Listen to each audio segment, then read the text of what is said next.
नमस्कार, देवभूमि समाचार में आपका स्वागत है। आपके साथ मैं रीना झा बालियान। खबरों का रुख करेंगे, लेकिन उससे पहले एक नजर डालते हैं इस वक्त की हेडलाइंस पर।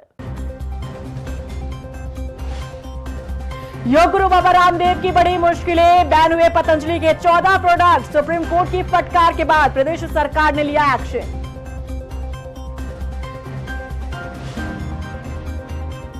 उत्तराखंड बोर्ड का रिजल्ट घोषित। हर साल की तरह इस बार भी लड़कियों ने मारी बाजी। 10वीं की प्रियांशी आई अव्वल, 12वीं में कंचन और पीयूष नंबर 1। लोहाघाट में बढ़ रही पेयजल की समस्या, आक्रोशित हुए ग्रामीण। फूटा जल संस्थान के खिलाफ गुस्सा। सरयू लिफ्ट पेयजल योजना से वाटर सप्लाई की उठाई मांग। एसटीएफ ने दबोचा, चाइना की कंपनी के साथ काम करने वाला ठग विदेशी कॉल को भारतीय नंबरों पर डाइवर्ट करता था आरोपी। बांदा जिला अधीक्षक को भी आया था धमकी भरा कॉल। और चलिए बुलेटिन की शुरुआत कर लेते हैं। बाबा रामदेव की मुश्किलें लगातार बढ़ती दिख रही हैं। पतंजलि मामले में पहले सुप्रीम कोर्ट की फटकार और अब एक्शन में है उत्तराखंड सरकार। धामी सरकार ने पतंजलि के 14 प्रोडक्ट्स को बैन कर दिया है। आखिर क्यों, ये रिपोर्ट में देखिए। फंस गए रे बाबा। बाबा रामदेव को पहले सुप्रीम कोर्ट की फटकार, अब एक्शन में सरकार। पतंजलि के 14 प्रोडक्ट्स पर बैन, बाबा रामदेव का उड़ गया चैन। अगर आप भी खाते हैं पतंजलि की दवाइयां तो इस खबर से रूबरू होना बेहद जरूरी है। दरअसल उत्तराखंड सरकार ने पतंजलि के 14 प्रोडक्ट्स पर बैन लगा दिया है। इनमें कुछ दवाइयां भी शामिल हैं, जिसका सेवन आप तेजी से करते आ रहे हैं, लेकिन अब इनके लाइसेंस को सरकार ने रद्द कर दिया है। दरअसल इन दिनों बाबा रामदेव पूरी तरह से फंसते दिख रहे हैं। पतंजलि मामले पर पहले सुप्रीम कोर्ट की फटकार और अब एक्शन मोड में है उत्तराखंड सरकार। उत्तराखंड की धामी सरकार ने 2 साल से अटका काम 2 दिन में ही कर दिखाया है। उत्तराखंड औषधि नियंत्रण विभाग के लाइसेंसिंग अथॉरिटी ने पतंजलि की सहयोगी कंपनी दिव्य फार्मेसी को बड़ा झटका दिया है और इस कंपनी के 14 प्रोडक्ट्स पर बैन लगा दिया। दिव्य फार्मेसी की इन दवाओं पर भ्रामक विज्ञापन और ड्रग्स और मैजिक रेमेडिक एक्ट का उल्लंघन का आरोप लगाया है। उत्तराखंड सरकार ने इस कार्रवाई के संबंध में सुप्रीम कोर्ट को भी जानकारी देते हुए एक हलफनामा दायर किया है। अब आपको बताते हैं कि आखिर वो कौन से 14 प्रोडक्ट्स हैं जिन पर बैन लगाया गया है। औषधि विभाग की लाइसेंसिंग अथॉरिटी ने जिन 14 उत्पादों का लाइसेंस तत्काल प्रभाव से सस्पेंड किया है, उनमें स्वसारी गोल्ड, स्वसारी वटी, Bronchom, Swasari Pravahi, Swasari Avaleh, Muktavati extra power, Lipidom, BP grit, Madhu grit, Madhunashini Vati extra power, Livamrit advance, Livogrit, Eyegrit gold, Patanjali Drishti eye drop का भी नाम शामिल है। बता दें कि उत्तराखंड सरकार की औषधि लाइसेंसिंग अथॉरिटी ने एक आदेश जारी किया है। इसमें कहा कि इन उत्पादों के विभिन्न माध्यमों से लगातार भ्रामक विज्ञापनों को लेकर कई शिकायतों का संज्ञान लिया गया है। अब सरकार के इस एक्शन से बाबा रामदेव की मुश्किलें और बढ़ती दिख रही है। तो वहीं अब तक मार्केट में अपने प्रोडक्ट्स को लेकर पैर पसारने वाली पतंजलि के प्रोडक्ट्स भी सवालों के घेरे में आ गए हैं। उत्तराखंड बोर्ड की 10वीं और 12वीं की परीक्षा परिणाम जारी हो चुके हैं। हर बार की तरह इस बार भी उत्तराखंड बोर्ड रिजल्ट में लड़कियों ने बाजी मारी। देखिए रिपोर्ट।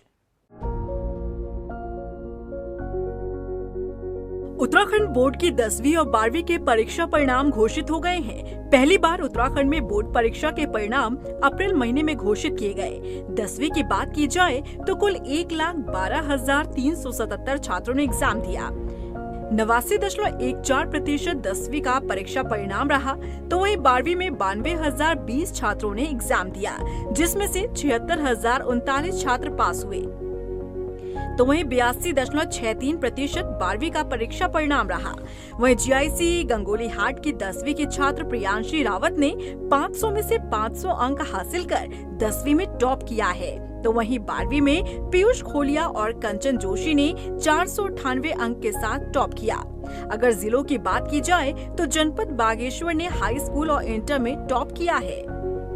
500 में से 488 मार्क्स मैंने ऑब्टेन किए, लगभग 97 पॉइंट समथिंग परसेंटेज बनती है। उसके अलावा इसमें मेहनत बहुत करी थी, मतलब, और बाकी सब्जेक्ट में भी बहुत इंटरेस्ट था मेरा। सर मैं सभी लोगों को अपने खुद से रिलेटेड जिन लोगों ने मुझे इतना सपोर्ट किया, यहाँ तक बढ़ाया, और स्पेशली अपने पेरेंट्स को, टीचर्स को और कोचिंग सेंटर। कि इस वर्ष गत वर्ष की तुलना में अगर हाई स्कूल का देखेंगे तो लगभग 10% और इंटरमीडिएट में 5% की जो परिणाम है उसमें वृद्धि हुई है। और जो आप समय की बात कर रहे हैं कि समयबद्ध तरीके से हमने समय से पूर्व थोड़ा रिजल्ट निकाला, उसका एक बड़ा कारण ये है कि पिछले वर्ष ऐसी व्यवस्था की गई है कि अगर 2 विषयों में किसी भी छात्र का या तो अंक कम है, यानी प्राप्तांक अगर कम है, या 2 विषयों में अगर वो अनुत्तीर्ण है तो दोबारा परीक्षा दे सकते हैं। प्रियांशी रावत JBSGIC गंगोली हाट पिथौर की छात्रा ने हाई स्कूल परीक्षा में 100% मार्क्स लेकर के संयुक्त श्रेष्ठता सूची में सर्वोच्च स्थान प्राप्त किया है। विवेकानंद इंटर कॉलेज रानीधारा अल्मोड़ा, पीयूष खोलिया छात्र एवं कंचन जोशी कुसुमखेड़ा, ये हमारी SVMIC सरस्वती विद्या मंदिर इंटर कॉलेज, सरस्वती विद्या मंदिर इंटर कॉलेज कुसुमखेड़ा हल्द्वानी नैनीताल, इन्होंने संयुक्त, ये 2 बच्चे फर्स्ट हैं, इन्हीं के नंबर है 488 नंबर हैं, 97.60%। हर बार की तरह इस बार भी उत्तराखंड बोर्ड में लड़कियां लड़कों पर भारी साबित हुई हैं। बोर्ड रिजल्ट में लड़कियों ने बाजी मारी है।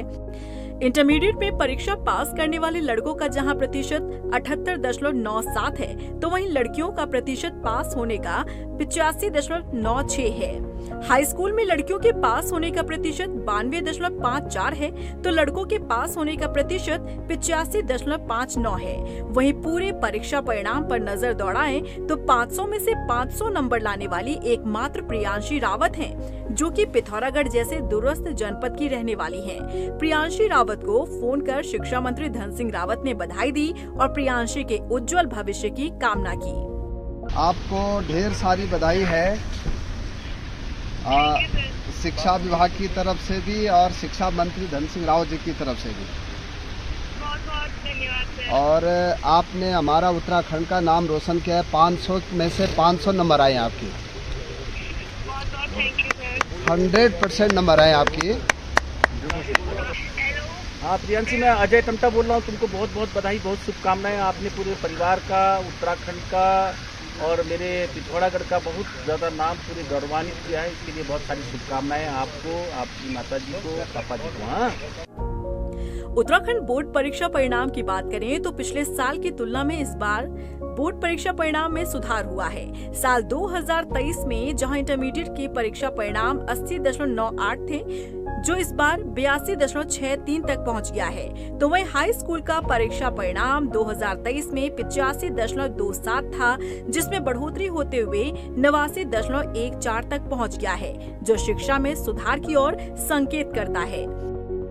उत्तराखंड बोर्ड में हल्द्वानी के हरगोविंद सुयाल इंटर कॉलेज की छात्रा कंचन जोशी ने इंटरमीडिएट में टॉप किया। कंचन जोशी ने 97.60% अंक हासिल कर अपने स्कूल और परिवार का नाम रोशन किया। बता दें कि कंचन के पिता सिक्योरिटी गार्ड की नौकरी करते हैं। बेटी की इस कामयाबी से परिवार में खुशी की लहर है।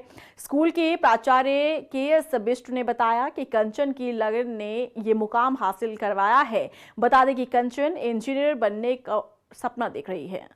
सर, मैं सभी लोगों को अपने खुद से रिलेटेड जिन लोगों ने मुझे इतना सपोर्ट किया, यहाँ तक बढ़ाया, और स्पेशली अपने पेरेंट्स को, टीचर्स को और कोचिंग सेंटर, मैं यहीं पे पढ़ती हूँ, कुसुमखेड़ा प्रथमा इंस्टीट्यूट, वहीं पे पढ़ती हूँ। और यहाँ स्कूल का ये पूरा मतलब सारे सब्जेक्ट टीचर्स ने इतना सपोर्ट किया कि मार्क्स आए।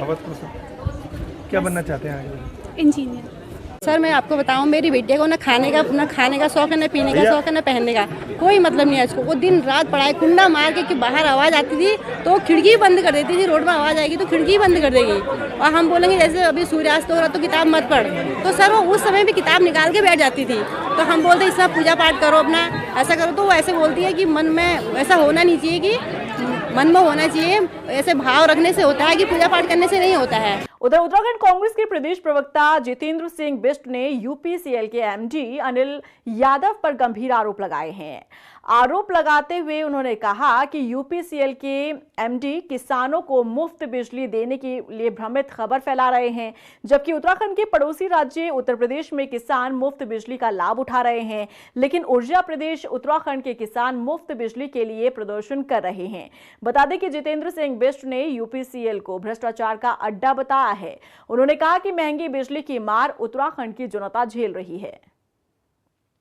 देखिए, हम ऊर्जा प्रदेश की बात करते हैं और लगातार उत्तराखंड मांग करता है कि हमें ऊर्जा के बदले आप ग्रीन बोनस दीजिए, हमारे उत्तराखंड वासियों को बिजली के जो बिल हमारे आते हैं उसमें छूट दीजिए। आप दूसरे राज्यों में यहाँ से बिजली, जहाँ एक भी डैम नहीं है, जहाँ कहीं पर कोई जल विद्युत परियोजनाएं नहीं है, वो राज्य तक अपने प्रदेशवासियों को राहत पहुँचाने के लिए फ्री में बिजली दे सकते हैं। तो क्या हमारे प्रदेश के वासियों को क्या फ्री बिजली नहीं मिलनी चाहिए?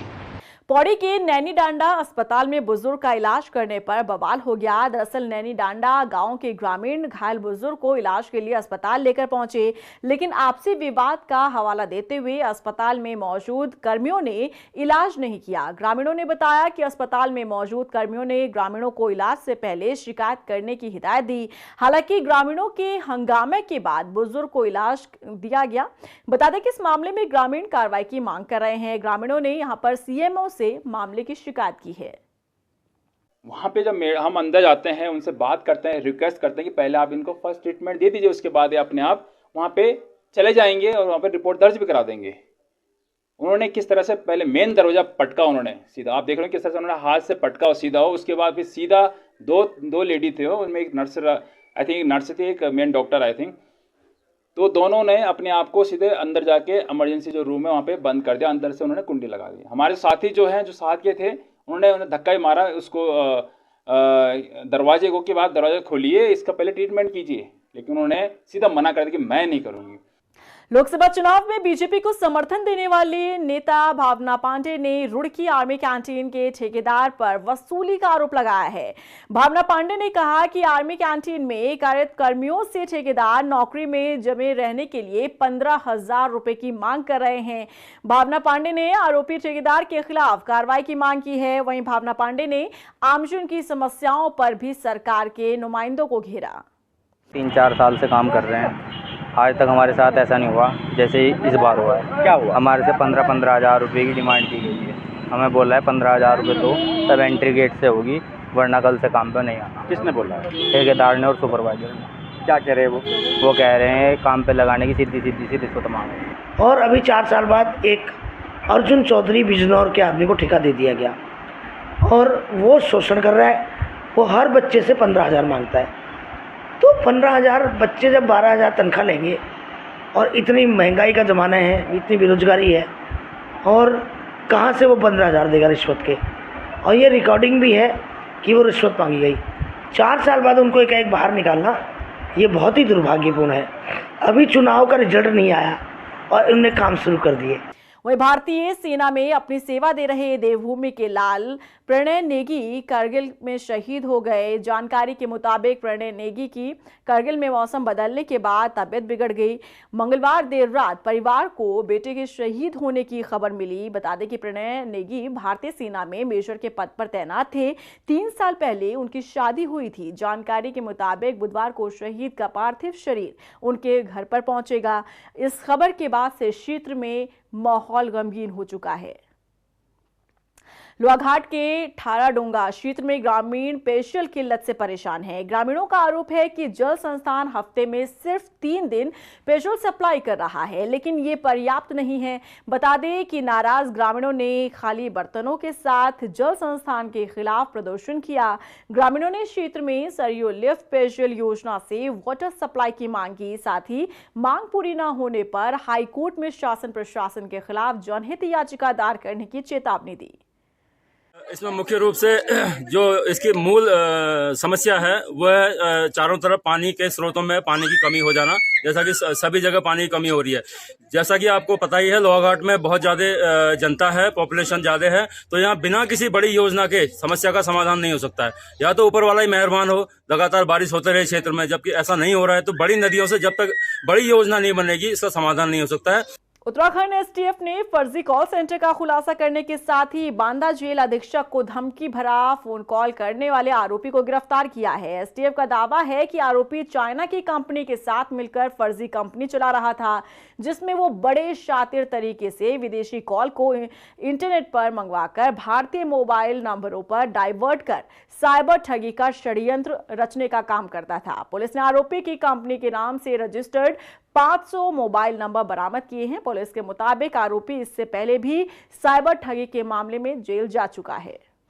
देखिए, पिछले दिनों एक सूचना प्राप्त हुई थी जिसमें कि बांदा जेल के सुपरिंटेंडेंट को एक थ्रेट कॉल आई थी और वो कॉल थी वो देहरादून स्थित किसी लैंडलाइन नंबर से की गई थी।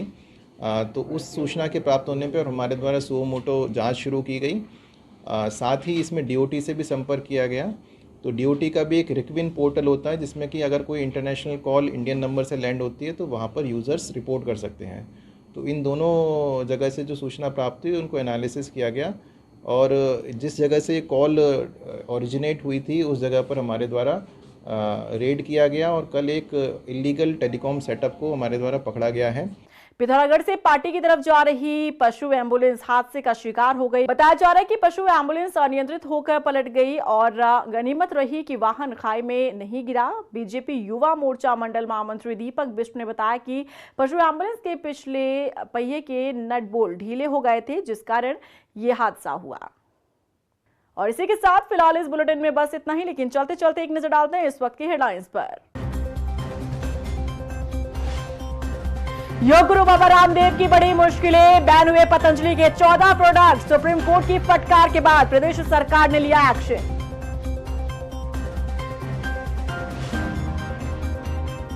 उत्तराखंड बोर्ड का रिजल्ट घोषित। हर साल की तरह इस बार भी लड़कियों ने मारी बाजी। 10वीं की प्रियांशी आई अव्वल, 12वीं में कंचन और पीयूष नंबर 1। लोहाघाट में बढ़ रही पेयजल की समस्या, आक्रोशित हुए ग्रामीण। फूटा जल संस्थान के खिलाफ गुस्सा। सरयू लिफ्ट पेयजल योजना से वाटर सप्लाई की उठाई मांग। एसटीएफ ने दबोचा चाइना की कंपनी के साथ काम करने वाला ठग। विदेशी कॉल को भारतीय नंबरों पर डाइवर्ट करता था आरोपी। बांदा जेल अधीक्षक को भी आया था धमकी भरा कॉल।